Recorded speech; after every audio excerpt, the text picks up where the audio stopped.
There's one magical, haunted evening each year when all the scary creatures come out to prowl through every neighborhood. But here's the scariest monster of all. Do you know why? This little witch doesn't know it, but she's taking some frightening chances of being hurt, maybe badly hurt. Her costume is very, very dangerous. Can you see the things that make it dangerous? What about that mask? She can hardly see through those tiny holes for her eyes. If you were wearing that mask, here's what it would be like. You can see straight in front of you, but unless you happen to turn your head, you wouldn't see that car coming as you start to cross the street. You could be run over. And unless you look down, you can't see that you're coming to a curb. Ow, that hurts. It's bad enough to take a tumble on hard pavement, but it would be even worse to sprawl out on the street in front of a car coming. Now let's imagine that we're in that car. Can you see her clearly? Why not? What is there about her costume that makes it hard to see her? As the driver of a car or truck, you might not see her until it's too late. And that's really scary. Before we think about some ways that the little witch could see and be seen better, let's take another look at her costume. Whoops, down she goes again. It seems as if she's collecting more bumps and bruises than candy tonight. Let's see if we can help her, shall we? And by helping her, maybe you can learn some things that will help you stay safe at Halloween. First, we need to turn back the clock and start this whole evening over again. One of the problems with this costume is that it's too long. It's too easy to trip over a long, full skirt. So we can shorten the skirt. You should always shorten any skirt, pants, slacks, or cape that is too long or floppy. Now, the broom. That's a clumsy thing to carry, and it's something that you're likely to trip over in the dark. It's usually easy to shorten brooms, or round off the sharp points of pirate swords and other costume parts that can trip you or scratch you. Cardboard brooms and swords are usually safer than wooden ones, but it's safest not to carry anything like that in the first place. Now, what else might we change on this costume to make it safer? What about that color? Remember how hard it was to see the little witch because of her dark costume on a dark night? We should always wear light, bright colors on the street at night so drivers can see us. What about this color? A white costume makes an unusual, different kind of witch who's more likely to be safe on Halloween night. A good way to make any costume easier to see at night is to decorate it with reflective tape or reflective patches. Some costumes come with reflective material already attached to the cloth. Here's what it looks like to a car driver. It's easy to see, even on the darkest night. And while you're putting reflective tape on the costume, you should also add some of it to the bag or container you'll use to carry home your candy.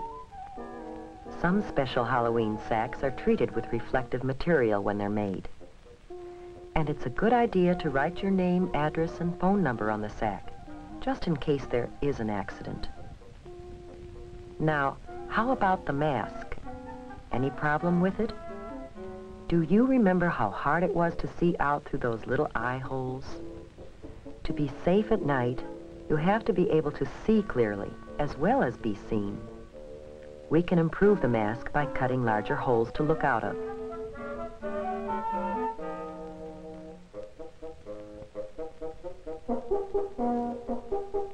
There, that's better, but there is an even safer way.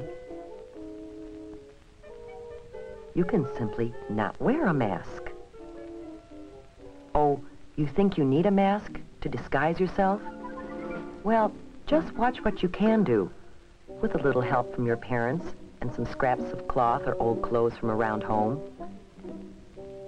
An eyebrow pencil, different colors of eyeshadow, rouge, lipstick, an old mop or wig, some wax teeth, maybe some clay and food coloring, and a few other odds and ends. You'd be surprised what you can turn yourself into.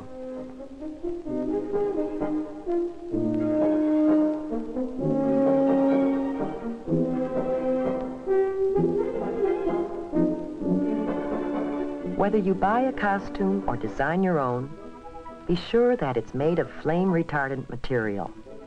That means material that won't catch on fire easily.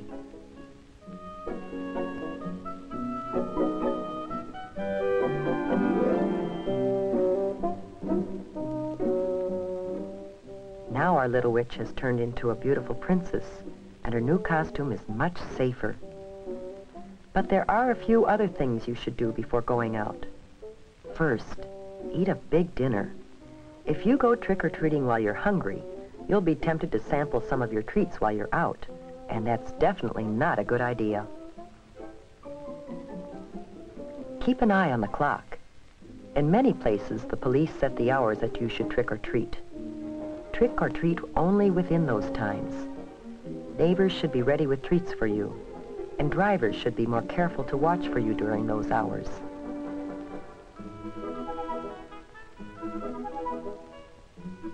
Make sure you carry a flashlight when you go. The light will not only help you see where you're going in the dark, but it will also make it easier for others, including drivers, to see you.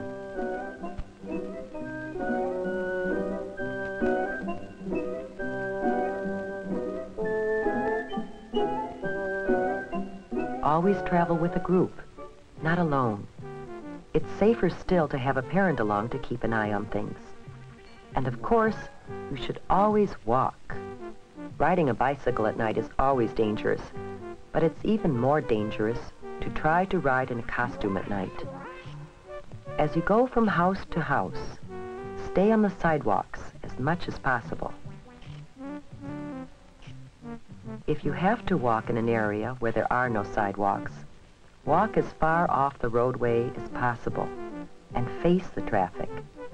That way you can see what's coming and get out of the way if you have to. Cross streets only at brightly lighted corners, not in the middle of the block, and never between two parked cars. When you start across the street, cross quickly, but don't run, and don't stop in the middle of the street for any reason. Stay in your own neighborhood when you're trick-or-treating. Your neighbors are probably hoping to see you in costume on Halloween, and it's safest to visit people you know. If you don't know the people very well, don't go into their homes. Most people enjoy having trick-or-treaters come to their doors, but there are a few people who will do things to hurt kids. They might put sharp or hard objects in candy and apples, or they might put something on fruit or gum that could make you sick if you eat it.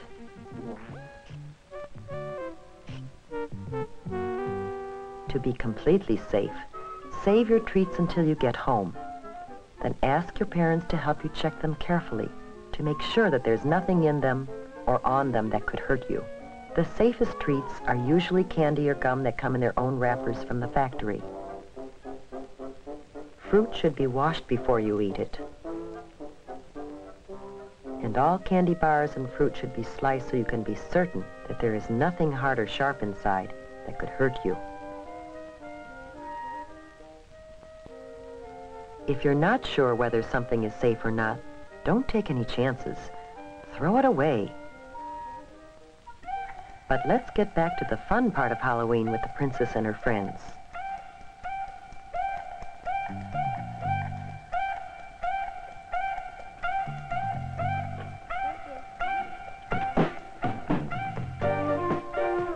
Almost everyone enjoys a good joke or riddle.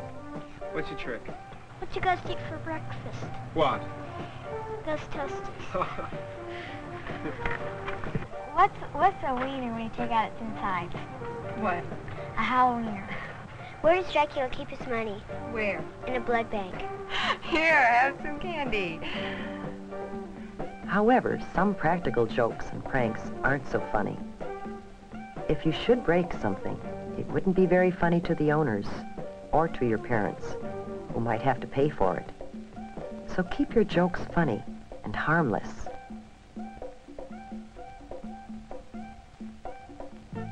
Tonight has been a magical night. We saw a scary monster changed into a beautiful, happy, and safe little princess. How about you? Will you follow the lead of the little princess and have a safe and super Halloween this year?